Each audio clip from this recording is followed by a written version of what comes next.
Gurudev Kripa Bindu Diya Koroi Dashe Trinapeka Otihin Gurudev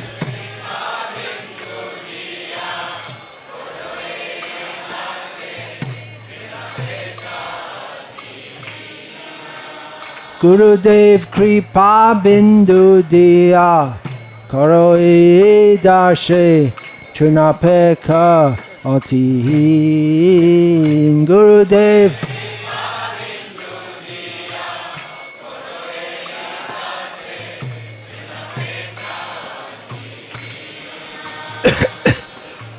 Shakala Shahane Baladiya Karo Nijamane Sprihahin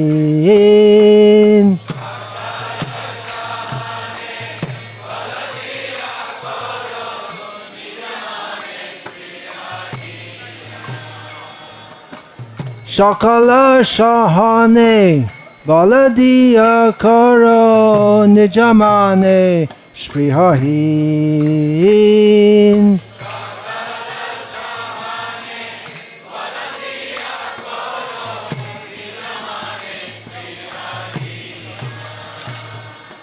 Shakale Shanmana Karite Shakati Dehonatha Jata Jata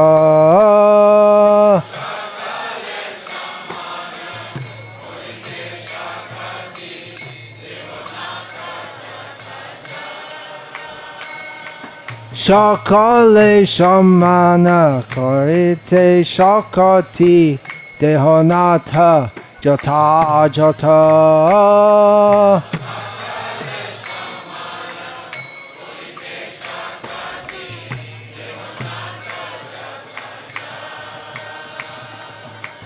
Tabeto Gaibo Harinama Sukhe Aparadha Habe Hata Tabeto Gaibo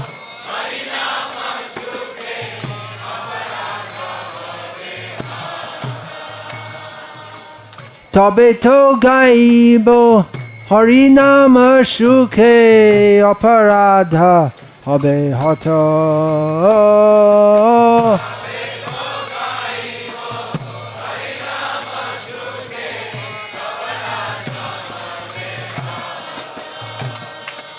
Kabe no kripa labhya ajan kritartha hoy benat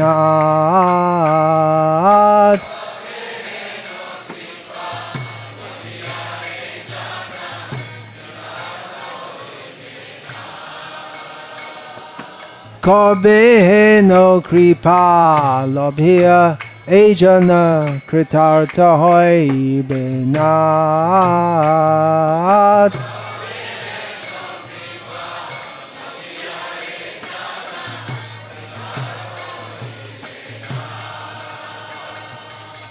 Shakti Buddhihin Ameyoti Din Karomore Atashat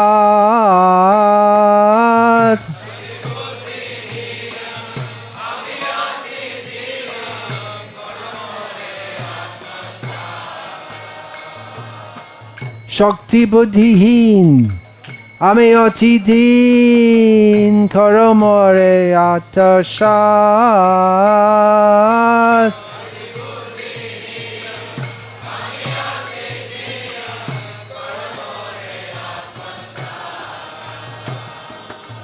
Jogata Vichare Kichu Nahi Pai Tomar Karuna Shah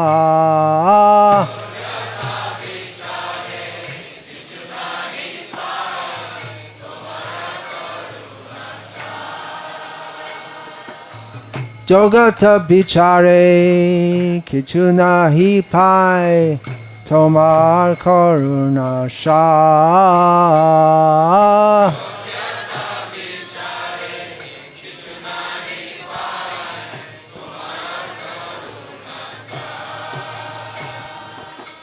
Karuna na hoile kandiya kandiya prana rakhibo a.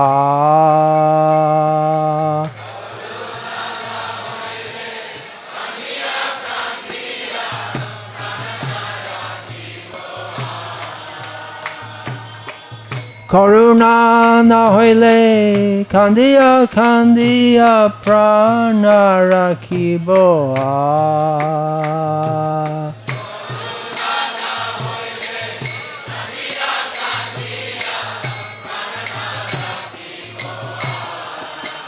Gurudev kripa bindu diya karo e dashe chuna peka oti. Gurudev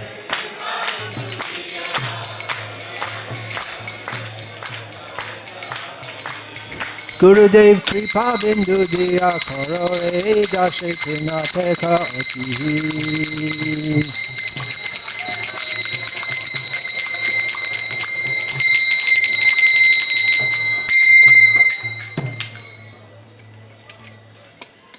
Jai Jai Shri Shri Radha Madhava Ashta Shakhi Vrinda Sriman Mahaprabhu Shri Panchatattva Shri Nrsimha Shri Prahlad Srila Prabhupada Ki Jai. Srila Prabhupada A.C. Bhaktivedanta Swami Prabhupada Ki Jai. Srila Bhaktisiddhanta Saraswati Thakur Goswami Maharaj Prabhupada Ki Jai. Nama Om Vishnu Padaya Krishna Prashtaya Bhutale Srimate Bhaktivedanta Swami Iti Namine. Namaste Sarasvati Deve Gauravani Pracharne Nirvishesha Shunyavadi Paschatya Deshatarne.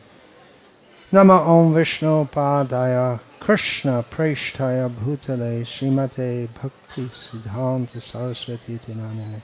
Shri Varshabhanavi Devi Dayataya Kripabdeye Krishna Sambandha Vijnana Dayane Prabhave Namaha. Madhuryo Jvala Premadhya Shri Rupa Anuga Bhakti Da Shri Gaura Karuna Shakti Vigrahaya Namostute. Namaste Gauravani Shri Murtiye Dinatarne Rupanuga Viruddha Dvanta Harane. Om Jnana Timirandhasya Jnananjana Shalakaya Chakshurmilitam Yena Tasmai Shri Gurave Namaha. Nama Shreshtam Manamapi Shatiputram Atra Swarupam Rupam Tasyagrajam Urupurim Maturim Goshtavartim Radha Kundam Girivaramaho Radhika Madhavasham Prapto Yatsya Pratita Kripaya Shri Gurum Tam Natosmi. Vandeham Shri Guru Shri Ataf Padakamalam Shri Gurun Vaishnavanscha Shri Rupam Sagrajatam Sahagana Raghunatan Vitam Tam Sajivam Sadvaitam Savadhutam Parijana Sahitam Krishna Chaitanya Devam Shri Radha Krishna Padan Sahagana Lalita Shri Vishakhan Vitamscha. Guru Vaishnav Bhagavan Tine Smarane Hoy Bigna Binasham Anayashe Hoy Nija Vanchita Puran. Hare Krishna Krishna Krishna Hare Hare Hare Rama Rama Rama Hare Hare.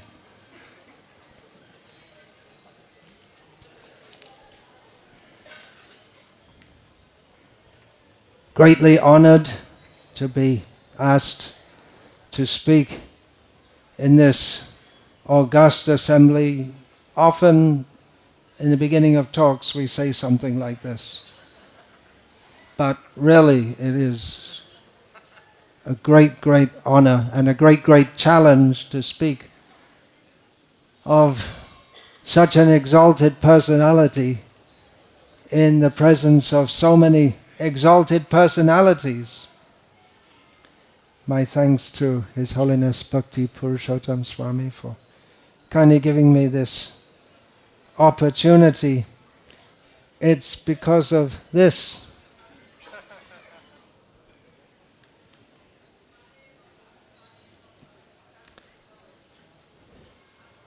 I wrote this. I didn't write this. I actually didn't visit these books until I was asked to give this talk. So I thought I'd better revise. I haven't been in contact with. I started reading it and I was surprised. I don't think I could write like that now. I was in contact by reading his writings and writings about him by his disciples, and it's really profound. So it was something like a translation, transposition from what he gave. And Jogata bichare kichu nahi pai tomara koruna sha.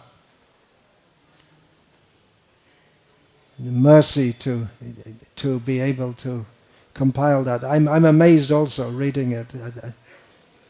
That what a tremendous personality. It seems almost unbelievable that such a personality could even appear in this world at all.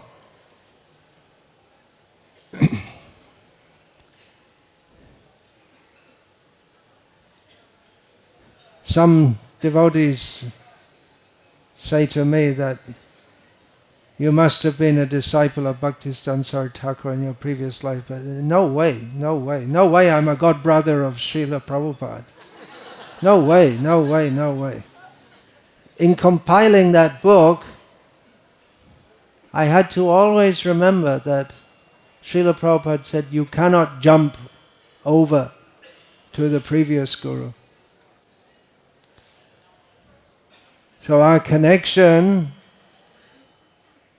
my god brothers and god sisters, our connection is specifically with Srila Prabhupada, and his connection is with his guru. But it's all one chain, and it all goes up to Krishna. We are connected. We definitely have a very strong connection. If anyone can even have the interest to read or hear about Srila Bhaktisiddhanta Saraswati Thakur, generally speaking, it means they must have some connection, some devotion. Mostly it's devotees who want to hear. There may be non-devotees also who want to hear, but they're on a completely different platform. Those who want to hear about Srila Bhaktisiddhanta Saraswati Thakur means already favored by his mercy. It's writing this book, speaking about him, hearing about him. It's offering Ganga to Ganga. The system of worshipping Ganga is to get in the Ganga and offer her water to herself. What are we offering? Nothing to offer. We can't decrease her by taking a little water in our hands, and we can't increase her by putting it back. But we become blessed by her. That is her mercy. So similarly, Srila Bhaktisiddhanta Saraswati Thakur Prabhupada and all the great acharyas. There's a saying in Hindi, "Usse mujhe kuch lena dena nahi hai." I've got nothing to do with that person. Means I've nothing to take from them and nothing to give to them. Nothing to do, no relationship whatsoever. But by the mercy of such acharyas, they give everything. Krishna say Tomar, Krishna dite parot, Tomara shakati ache. They gave Krishna, and they want us to give something to them also. They want us to give Krishna to others, being unqualified, but still they tell us, you have to do this. So We have to try to take their mercy and pass it on. It's a living principle. Srila Bhaktisiddhanta Saraswati Thakur appeared in this world 150 Earth years ago, and he passed away. But he's living. He's living. Here's the evidence.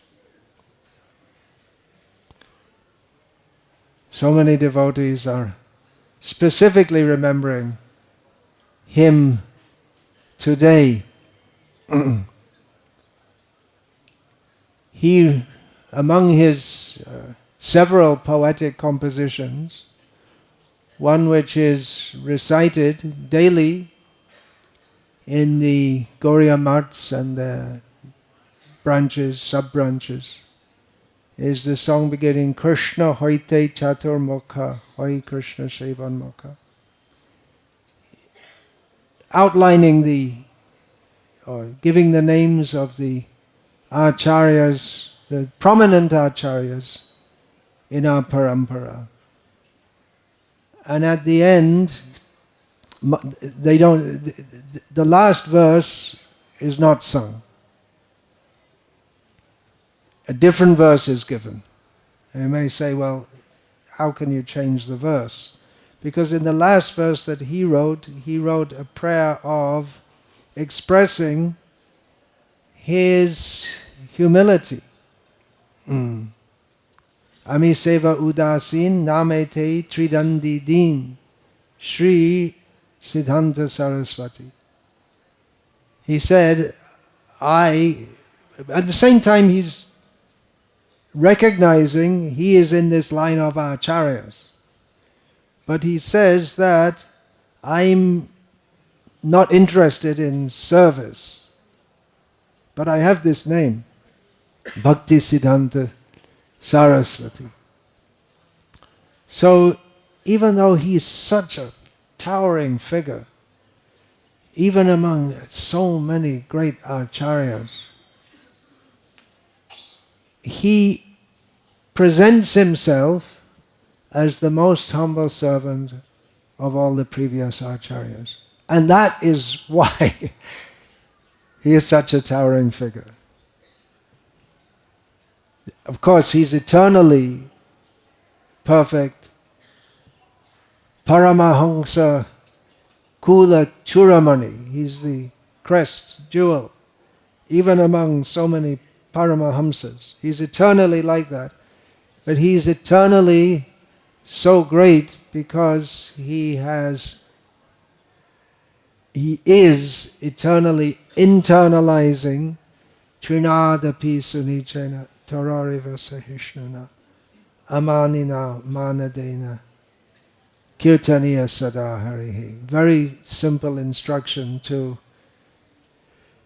remember. We all know this verse, and maybe the most difficult to, at least I feel, it's very difficult to actually live like that. But the more we do so, the more we go down, the more we go up, the more we get pulled up. And that was a characteristic of Srila Bhaktisiddhanta Saraswati Thakur. Prabhupada, if we see so many incidents from his life, we might think that Trinadapi Sunichena, somewhere along the line he forgot it. He might not appear to be very humble. He was aggressive. And he used that word in relation to himself. He spoke about the aggressive pronouncement of the absolute truth. Aggression is not generally a characteristic linked with devotees, especially not those in Chaitanya Mahaprabhu's Sampradaya. Srila Prabhupada spoke about this on more than one occasion, that we have Vaishnavas, Hanuman and Arjuna. They're being aggressive for Krishna. But especially in Chaitanya Mahaprabhu's Sampradaya, it's not expected. But he was highly aggressive in his presentation of Krishna consciousness. We can understand that he did so out of his utter humility. There's another phrase that he used. Utter humility. Utter humility, the word utter, gives the sense that there's not even a trace of anything else but humility. There's not even a slight mixture of anything else but humility. So with great aggression, he preached Bhaktisiddhanta. His name is Bhaktisiddhanta, one of his names. And he preached Bhaktisiddhanta. But to preach Bhaktisiddhanta, to get it through, he saw some aggression is needed, because everyone in this world, apart from those who come to this world to lift us up, they are Bhaktisiddhanta Viruddha. Bhaktisiddhanta Viruddha arasabas shunile nahoy prabhu chete ulash. This any statement which was against the Bhaktisiddhanta, the proper understanding of what is bhakti, or which was rasabas. There's no real translation, but I think you all know what it means. A reflection of something resembling feelings in relation to Krishna. So Chaitanya Mahaprabhu didn't like to hear this. He didn't become pleased. If people spoke to him about Krishna, many people were eager to speak to him about Krishna, their various realizations, but they couldn't get near him. He was protected by Swarup Damodar. There was the case of Vallabha Bhatta. So he spoke Bhaktisiddhanta. If we speak of bhakti, many people will object. And many people will like it also. Especially here in India, many people will like it. Not everyone. We see so many Bengalis are coming here. But so many Bengalis are atheists also. Not just latent atheists, but blatant atheists. Committed atheists. And pride themselves in it, as atheists usually do, thinking themselves more intelligent. So to preach Bhaktisiddhanta, which is what? It's not such a difficult... If we read Bhaktisiddhanta Saraswati's writings, I can assure you that if you have trouble reading them in English, then in Bengali, it's also on the same level. I've sometimes, in the course of compiling this, I gave this some passages which I couldn't understand to some educated Bengalis, and they couldn't even understand the words, let alone the syntax, many of the words. One time I showed some to Gopi Paranadana Prabhu, and he couldn't work it out either. So it's really complex presentation, which is, he is non-different from his teachings, and the way he presents his teachings, and he did so in that time and that place and that circumstance, and that is his eternal characteristic. But if we can enter into that, actually this book would have been much smaller, but one time a Gauriya Math devotee told me that, how can you write this without reading all the old Gauriya magazines? I said, I can't read it. I can read it, but I can't understand. He said, no, you try, you pray, and you can understand it. So if we can do that. Another thing we find also that in the Gauriya Math in Bengal, it's a very broad term, Gauriya Math, that anyone who's interested in reading books, they don't read his books. Hardly. They read Prabhupada's books. Because Prabhupada's books, it's the same message, but it's very easy to understand. Even some of the words are somewhat unusual and difficult because it's a technical subject. We have our own vocabulary. Now I'll go off on a little tangent. Sometimes I was told when this book came out that, I'm glad to see that, and now I can understand how Prabhupada is following his guru. I don't know. Was there ever any doubt about that? Isn't it obvious? And if we look at the teachings of the previous acharyas, and Srila Prabhupada said this so many times, it's all the same. You can go back centuries and see the commentaries of the previous acharyas. It's all the same teaching. But it's presented differently for different audiences. So his style of presentation, his eternal characteristic, is to present Bhaktisiddhanta very clearly. That might seem to be opposite to what I just said, but actually, if we enter into it and try to understand it, then by his grace, by our own Srila Prabhupada's grace, we'll see that he gave Bhaktisiddhanta in such a manner practically impossible to misinterpret. There was a reason why he gave such a style, such words he used. It's practically impossible to misinterpret, although non-devotees and Mithya Bhakta, false devotees, they can somehow or other find some way to squeeze some other kind of meaning out of it. But hardly that happens. So he was very clear in establishing Bhaktisiddhanta, the essence of which is very simple.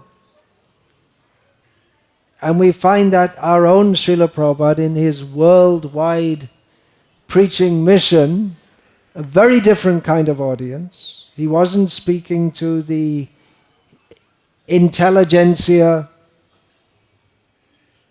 of Bengal, mostly the intelligentsia of Bengal, who at that time, we can understand, it was very common that people would know so many things from Shastra. We can't imagine. Just ordinary, what we might call ordinary people. They had so much knowledge because the culture was there. People knew so many things, which makes it open to multiple interpretations, because basically people don't want to surrender to Krishna. That's why we're here. So our own Srila Prabhupada, he had a fresh preaching field. It was fresh in the sense that no one had gone there to preach pure Krishna consciousness previously. He went to America first. There had been no pure preaching of Krishna consciousness there previously. Someone had gone previously, but he was in the line of Rupanuga Viruddha Apasiddhanta. He wasn't giving the real thing. So Srila Prabhupada, to these people who had no idea of who is Krishna, no idea even of reincarnation. Growing up in England in the 1960s and 70s, I didn't hear about reincarnation until it came up in a class in school as a side point in a Shakespeare play we were supposed to be studying. never heard of it. So Srila Prabhupada preached really ABC, and he gave us everything in due course. But he very much emphasized on these points that we are not the body, we're eternal spirit soul. Krishna is the Supreme Personality of Godhead. We're all His eternal servants, and we simply have to surrender to Him. That's right.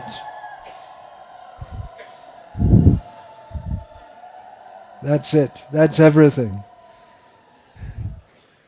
That is Bhaktisiddhanta. That's the same thing that he preached.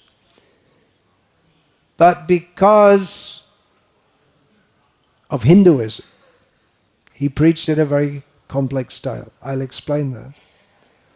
What is Hinduism? Garv se kaho hum Hindu hai. There's a Hindi saying, say it with pride, we are Hindus. Hinduism means there's the Vedic literature, the absolute truth. There's the Vedic culture, and people don't want to surrender to Krishna. So they reinterpret it, misinterpret it, malinterpret it. I think that word hasn't reached the English dictionary, has it? Tatvavit Prabhu? It's a Prabhupada word, malinterpret. Prabhupada used that word. Misinterpret is one thing, but malinterpret gives a sense of deliberately twisting it to get out a different meaning, which is opposite. It's called deconstructionism, right? Something like that. Anyway, so there's a whole world, the whole world of Hinduism. Everyone knows Krishna, and everyone's pious. Generally, Hindu means birth in India means pious. Not everyone. Kamsa wasn't pious. And there are his representatives, small, still going on. But he had to contend with people who are piously, very scholarly, avoiding Krishna and trying to present that there is something, na-chaitanyat, what is that, na-chaitanyat? Krishna jagati, paratatvam, yeah. Parameha. Krishna gives intelligence and knowledge and takes it away also. There's no higher truth than Shadaishvarya Purno Bhagavat Yayaha Bhagavat Sasrayamaya. I left my brain somewhere. There's no higher truth than Krishna, and there's no higher truth than Krishna Chaitanya. So avoiding that, or even accepting it and not accepting it at the same time, or even those who are accepting it, even though there are so many good devotees of Krishna, but the ultimate pinnacle of Bhaktisiddhanta is Radha Mahima Prema Rasha Shima, the glories of Radharani, which are the ultimate limit, although it's unlimited, of prem. So this is what he really came to give, what all our acharyas really come to give. But we have to start somewhere. And in the case of Srila Prabhupada Bhaktisiddhanta Saraswati Thakur, he had to combat so many wrong ideas derived from Shastra.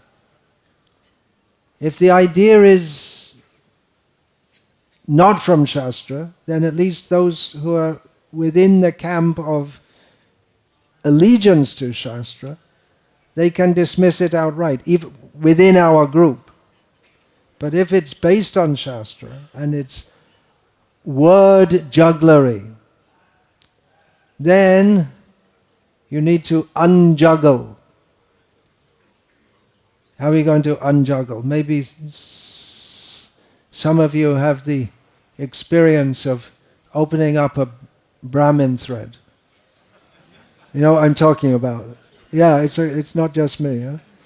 You open it up, and then you find it so tangled, and then you spend half an hour trying to untangle it, and then you just get another one. Now you shouldn't do that with a Brahmin thread, but another way to do it is to just cut. And he was cutting. He was very cutting. He was famous for that. He was the personification of Santa Evasya Chindanti Manovya Sangam Uktibihi. That the Krishna says, if we're actually intelligent, we should go to a butcher. That's how Bhaktisiddhanta Saraswati Thakur unwrapped this verse. That the sadhu, he stands just like not exactly a butcher, but the person who is entrusted to cut the sacrificial animal. That is his duty, to cut the sacrificial animal. So that's taken from this Manovya Sangha Mukti Bihi. The saints, they cut the material attachments by their words. So he was very expert in speaking unpalatable words. Actually very sweet. But for those who are jaundiced, which means everyone in this world, they would appear very bitter. Now I'm going to say something very unpalatable. You're all nonsense. You're all just pretending to do bhakti, to fill your stomachs, becoming gurus for name and fame. Shall I go on? If I went on, what would... Of course, I shouldn't have done that and prefaced it to make it known that I'm not really saying that with my heart. I don't really mean it. You're all glorious personalities. But can you imagine someone, especially Vaishnavas, doing bhakti, respected, and someone comes and tells you you're all bogus? You might have felt a little discomfort when I said that. But what if you go on and on and on all your life and you keep on hearing this again and again about yourself? We feel very disturbed. We may want to retaliate. We may want to stop by whatever means. This is how Saraswati Thakur spoke throughout his life. That was the overt manifestation of how he spoke. He did also speak on topics Radhar Mahima Prema Rasha Shima, but he was very cautious about doing so. When he went to Vrindavan, Radha Kunda. At Radha Kunda he spoke on the Upanishads. But the Upanishad, there was mercy on the Upanishads that they could get entrance to Radha Kunda by his mercy. Otherwise they're simply the personified Vedas. They're saying, well, we're fed up of all this all this stuff. We want to join Krishna in Vrindavan. So he mercifully brought the Upanishads to Radha Kunda, and as if to say to the Babajis there, hey, you need to hear this. You're not there. But they thought he's not there. When he spoke like this, they thought, this just proves what we always said. He's not a devotee, he's a jnani. His response was to say that they are not living at Radha Kund, they are living at Narak Kund. Narak means hell. Living in Radha Kund, there's no higher aspiration than this. He also said, I will not live in Radhakund. I am not qualified. I can stay at Govardhan. He made it a mutt in Radhakund to worship Gorkishore Das Babaji and Bhaktivinoda Thakur. I will go there and serve them and come back. That was his attitude. And to the world, he appeared very harsh. And there were several attempts on his life. They wanted to kill him. He wouldn't stop. He wouldn't stop talking like that. It was proposed to him that everything you do is so good, so nice, if you just tone down a bit, then all the Vaishnavas of Bengal would follow you. But he didn't.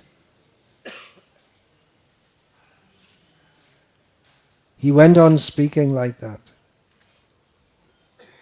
150 years ago he appeared in this world. Sometimes we may think, well, what was it like to be there? What would it be like? Maybe if I was just born a little earlier, just like we see Srinivasa Acharya.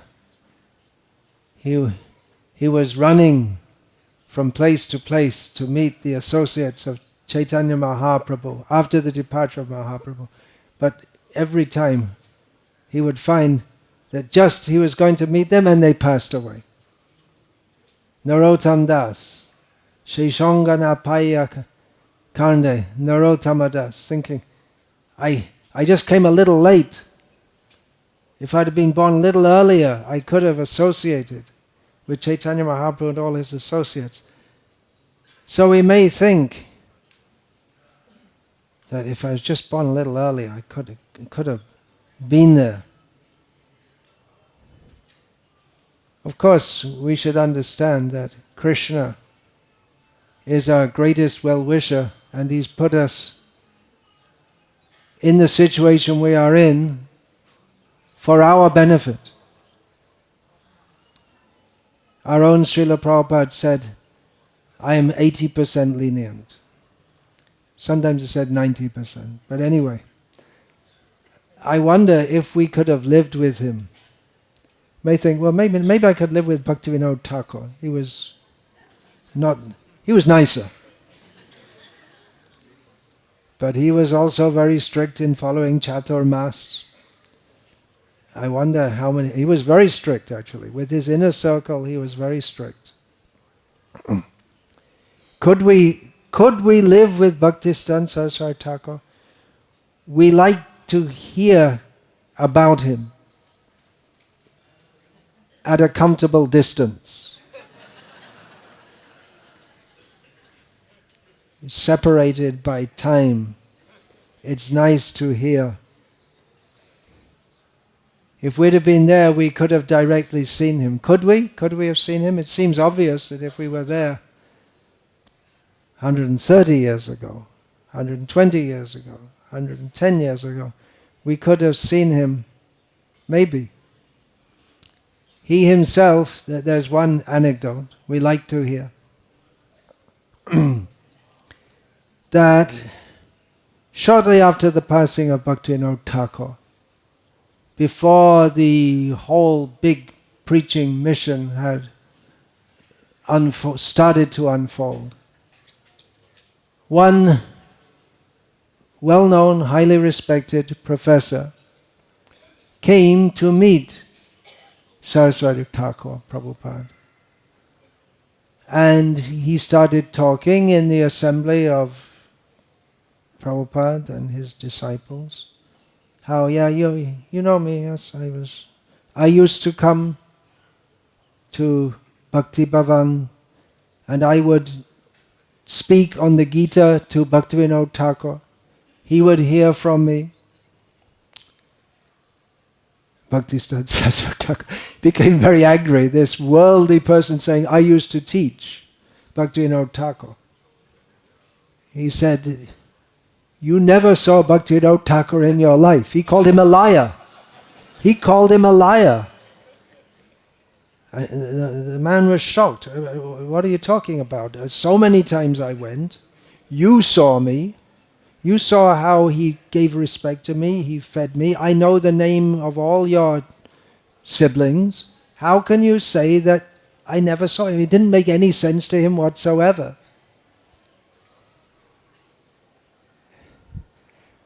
Saraswati Thakur said, just as Krishna is adhokshaja, he is beyond the range of our senses, beyond the range of our vision.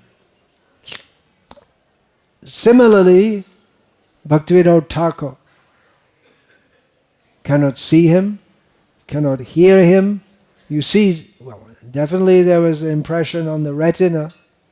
There was something caught by the eardrum, but it gets transformed by Apasiddhanta. It gets transformed into a worldly impression. Therefore we pray, Agyanatimirandhasya Gyananjana Shalakaya Chakshurimilitam Yena Tasmai Shri Gurave Namaha. We're praying the Guru to give us sight. I can already see. I can see very well. I can see this. 8 minutes to 9. 8 minutes to 9, 8 minutes to 9. Good. So we can see, but we cannot see. Pashanapi na pashyati. At the beginning of Shukadev's instructions. We see, but we don't see, because we don't see Atma Tattva. We don't see the reality of the self. So Bhaktisiddhanta Saraswati came to speak Bhaktisiddhanta, the reality of the self, which is very painful to hear. We can put sugar coating on it, but it is very painful to hear that I'm not this body, when I love my body. It doesn't seem to make sense to say that I'm not the body. And to say that I am eternally a servant when everything I do in this world is based on the principle which is obvious to me, Ishvaro aham bhogi. Everything in this world is meant for me. And we have to hear that it's not. We are constitutionally servants. It's very bitter to hear. Actually, it's very sweet to hear. But it's very hard to accept for materialistic people. Bhaktisiddhanta Saraswati Thakur seems almost deliberately he spoke clearly and in a manner that was meant to provoke opposition. But he himself explained that I'm not doing it simply to be confrontational. He wasn't going in there just to make people unhappy. That was to upset them. That was a side effect. We have to speak the truth straightforwardly. Someone has to do it. The Vedas don't do it. Vedeshu durlabham. It may be difficult to find in the Vedas. And it may be difficult to find even in the books of the previous Vaishnava acharyas, because we read and we reprogram it. So manovya sangam uktibihi. Get this straight first of all. Jiv Krishna Das, Abhishas, Korleta, Ardukanai, I'm the eternal servant of Krishna. This is the beginning of all our auspiciousness. And without that, there's no question of any benefit whatsoever. So he was very, very strong. Not a ruffian. Very dignified. You've seen out of all the photos that, or pictorial depictions of him that could have been chosen for this, the posters on the gates along the road for this anniversary celebration. There's this one of him walking. Actually, it's next to the governor of Bengal. But the governor of Bengal is taken out of that photo. And him walking with long dress. And that, to me, is the perfect picture to show of him from our perspective. If and when we go to the spiritual world, we'll see him in another feature. But he presented himself like this to the world. He presented himself as a sadhu, deliberately. He's dressed as a sadhu, he's clearly a sadhu.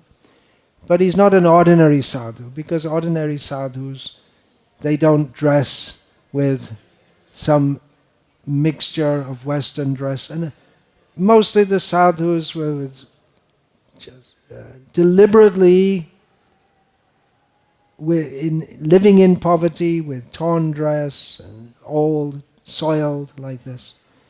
But he presented himself like that. To mix with the high society. He deliberately aimed at giving his message to the high society and taking help from of course he takes help from Krishna, but he has to operate within this world. So although most of India at that time, and especially in Bengal, was more and more becoming against the British, but he kindly engaged them in Mahaprabhu's service. That was his mercy. But they wouldn't have come if he had presented himself as what we might call an ordinary Vaishnava. We can see from this dignity, the grace and the poise, naturally graceful. He was often criticized because there was the independence movement of India going on at the time. And following Srila Bhaktivinoda Thakur's lead, he was a collaborator. That's a bad word.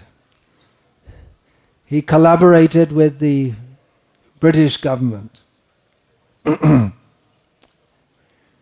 We know very well that his outlook was that we can't waste time on politics and trying to get independence. We have to preach this message of Mahaprabhu. We can't wait for any such thing as political upheaval.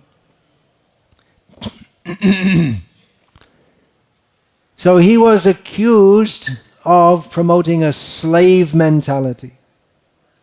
Because after all, Vaishnavism is slavishness. Jive Surup hoy Krishna Nitya Das. There's no word, as far as I know, exactly that translates from the English word slave to Sanskrit. Is that correct? They use the word das, but the whole concept is very different. Das means it's more commonly used as servant.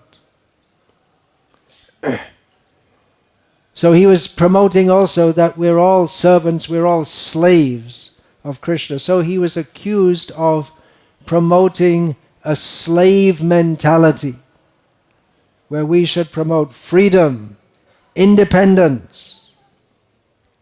But he retorted that the Gauriya Math stands for the dignity of the human race. He wanted to establish the dignity of Vaishnavism, which had become equated with everything undignified, the worst possible things, all bad things. So he wanted, that's another reason we can say, or at least we can say one effect of his speaking in such a high-blown manner, sophisticated manner, is to show that Vaishnavas are not uneducated. They are highly educated. He also said that we should, the materialists, they're interested in, what is that? Janma Ishvarya Shruta Shri. They're interested in high position, high birth, opulence, learning, beauty. They give much importance to these things. So he said, we should be a little more ahead. We should be more dignified than the materialists, more learned than them. Even we can show opulence. He came in a car to Vrindavan as if to say to the Babajis there, this is how to practice Vaishnavism now. It completely outrageous in their manner of thinking. So he said we should be a little ahead. Now, doesn't that go against the spirit of Vaishnavism? To show ourselves better than others? But he was doing that to convince everyone that Vaishnavas are the best people in the world. They are he showed deference to kings. When the King of England, King of the British Empire came, he had a whole, in his magazines, he had a whole big special edition made in glorification of the king. Long live the king.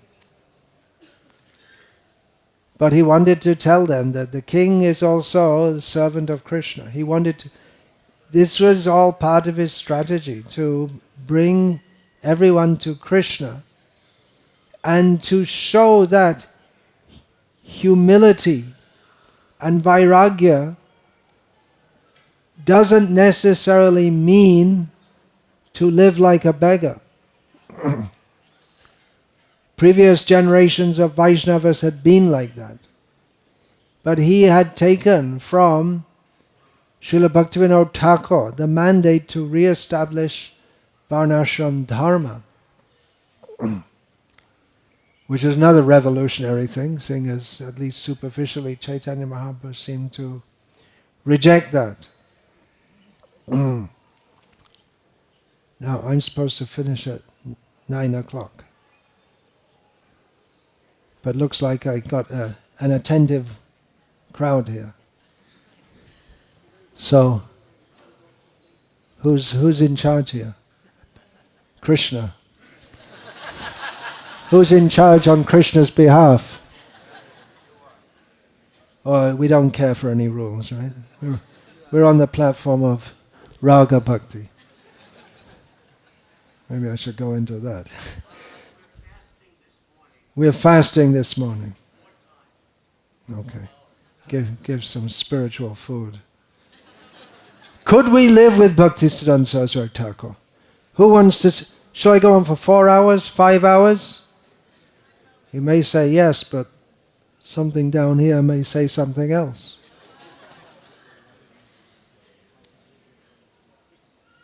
"2 hours was usually his minimum. once he started speaking, and once he started speaking means any time of day and night. It wasn't just formally sitting on a seat, but he would just start speaking any time, any place, anywhere. And he wouldn't stop. He would keep on going. Sometimes 5 hours, 6 hours. Sometimes his servants would be trying to gesticulate to him. Like Chaitanya Mahaprabhu's kirtan, he's going on, and all the devotees are worn out.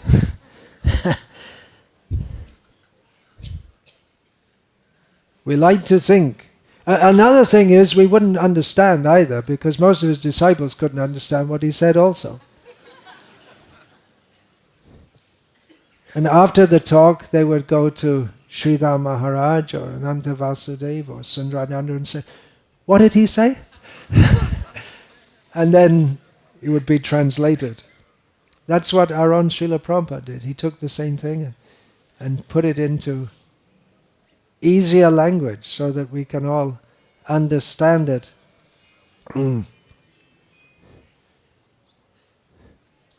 Could we see him? I was asking, could we actually see him? We can see him by hearing. The process is seeing by hearing, which can go on, must go on. Seeing by hearing, Shrutikshita Pata. If we see a sadhu dressed in rags or a sadhu dressed in fine clothing, either way, if we make that the main criterion by which we judge them, then we're not seeing them. We have to hear them. Only 10 minutes extra. Okay. We have to hear them, but it's very difficult to hear, very difficult to understand.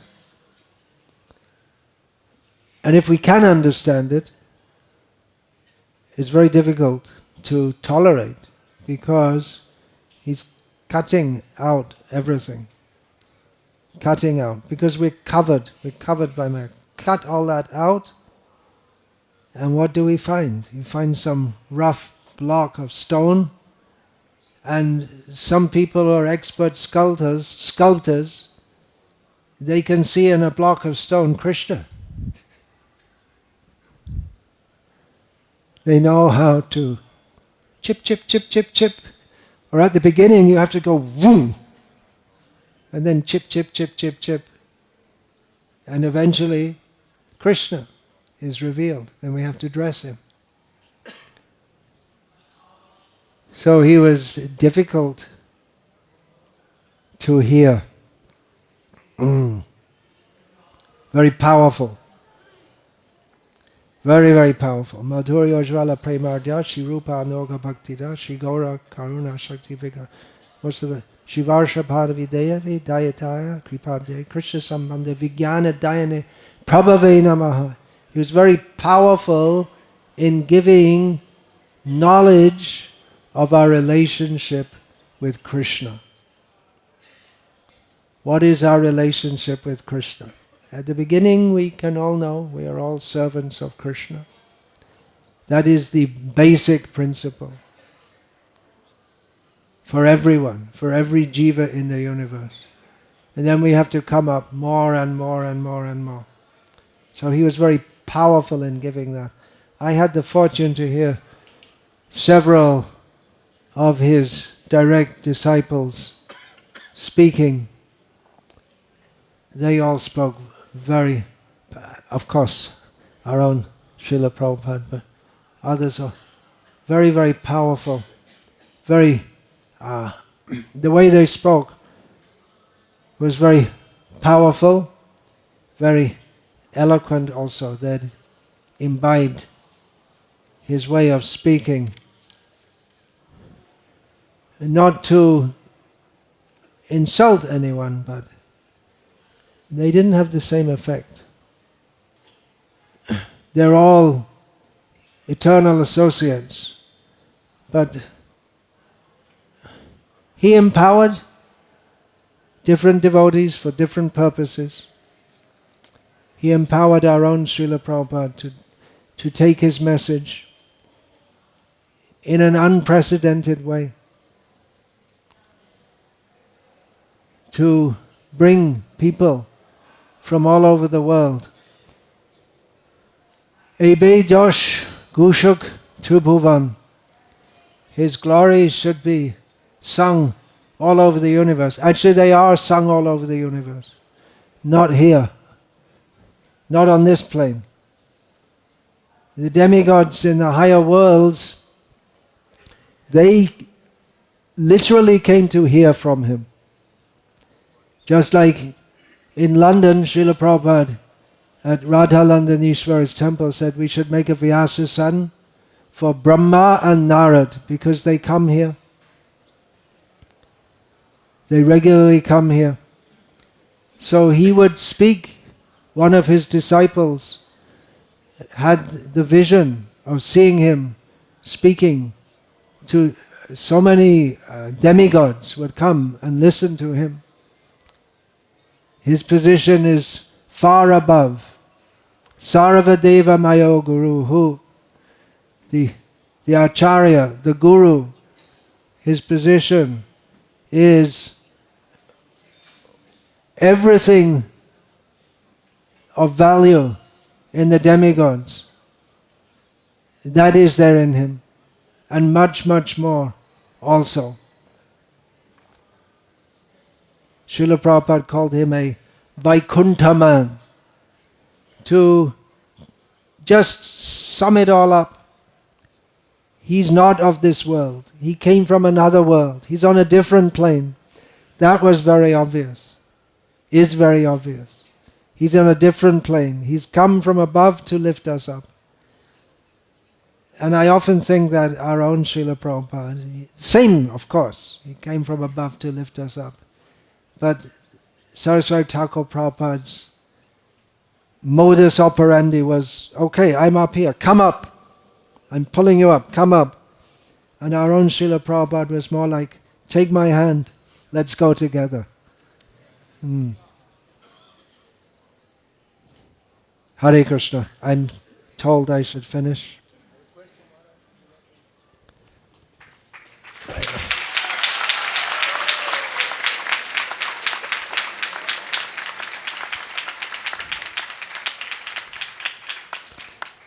Thank you, Srila Prabhupada.